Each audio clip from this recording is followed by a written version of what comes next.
produce thousands of antibodies a second.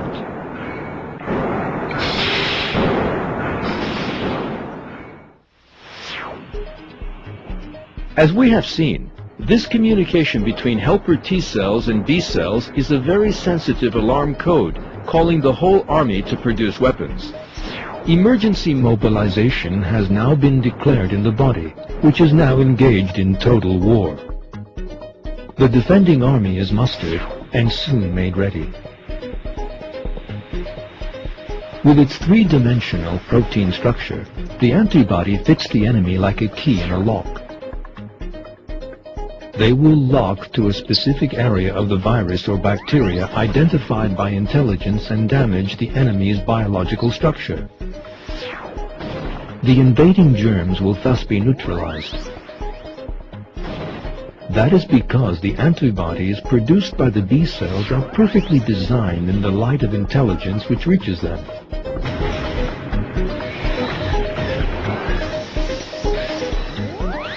This resembles a tank being struck by a guided missile on the battlefield.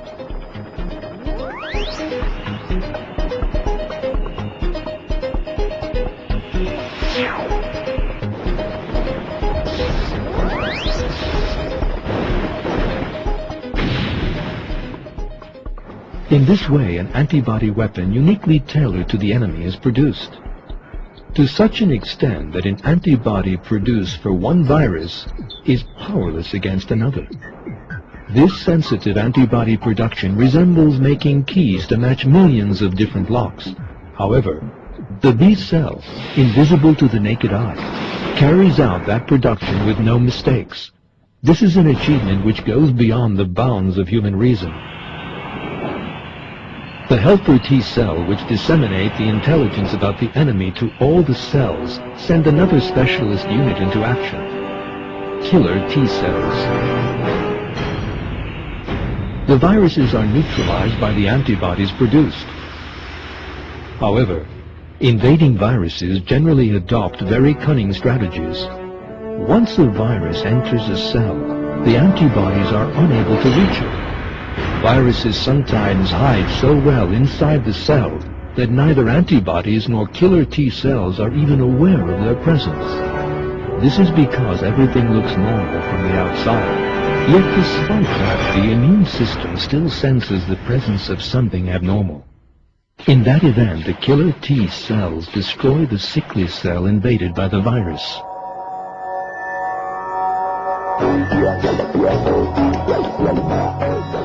Helper T cells are not limited to warning killer T cells. They also call in the macrophages to clean the scene up without delay.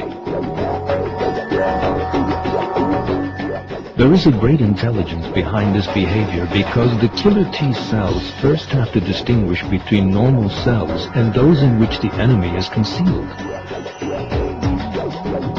When they find an occupied cell, they destroy it by injecting a chemical substance into it.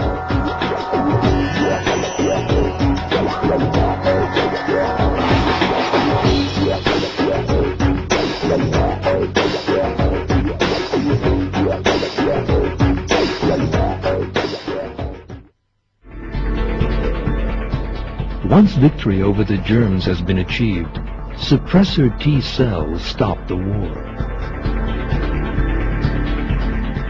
The war may be over, but it will never be forgotten.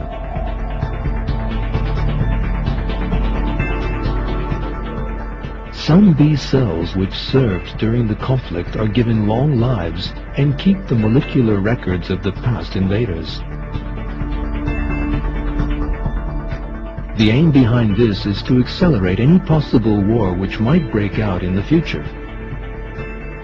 When the same enemy is encountered again, the appropriate weapon to deal with it will be produced in a shorter space of time. Memory cells live longer than other cells. Furthermore, they divide at the end of their lives, and the information about a past war is handed on to new memory cells. Thanks to these properties, and the information in their memories, they protect the person against disease for years. Thus, a person who catches a disease as a child can never catch it again. The fact is, however, that it is impossible for a cell to set out a long-term strategy and then decide to store information. This is not an ability developed by the cell, of course, but a property given to it by Almighty God. Do not be grieved by what they say. All might belongs to God. He is the all-hearing, the all-knowing.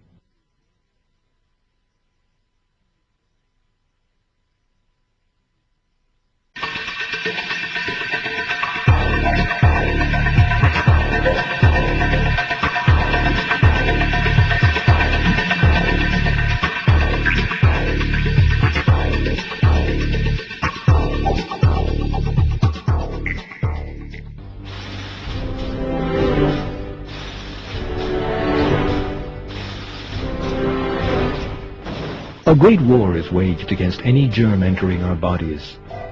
The heroes of that war have received no military training.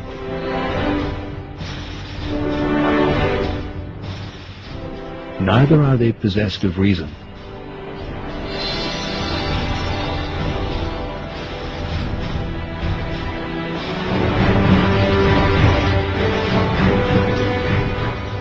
The heroes of this war are minute cells, billions of which would fit into a single full stop. Moreover, this army does not just fight the war, it also determines its own military strategies and produces its own weapons.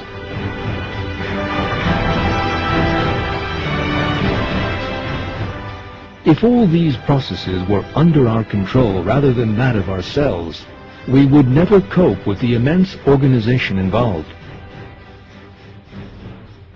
For that reason, it is clear that one cannot expect cells or organs to possess such qualities as mutual communication, agreement, planning, and acting with a perfect organization in the light of those plans.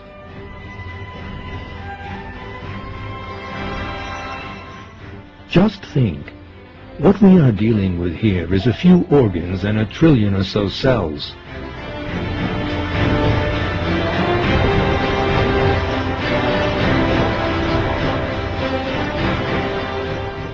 It is certain that a human community of 1 trillion individuals could never perform such a difficult task as mounting a defense without making any mistakes, forgetting anything, and causing chaos. There is one single truth here which must definitely be admitted, and that is that it is Almighty God, Lord of infinite might, knowledge, and reason, who creates cells, as He does everything else in nature, be it great or small. The fact that it is Almighty God who restores people to health is revealed in the Quran by citing the examples of the word of the Prophet Ibrahim.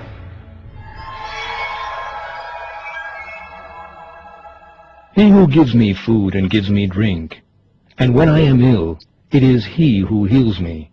He who will cause my death, then give me life. He who I sincerely hope will forgive my mistakes on the day of reckoning.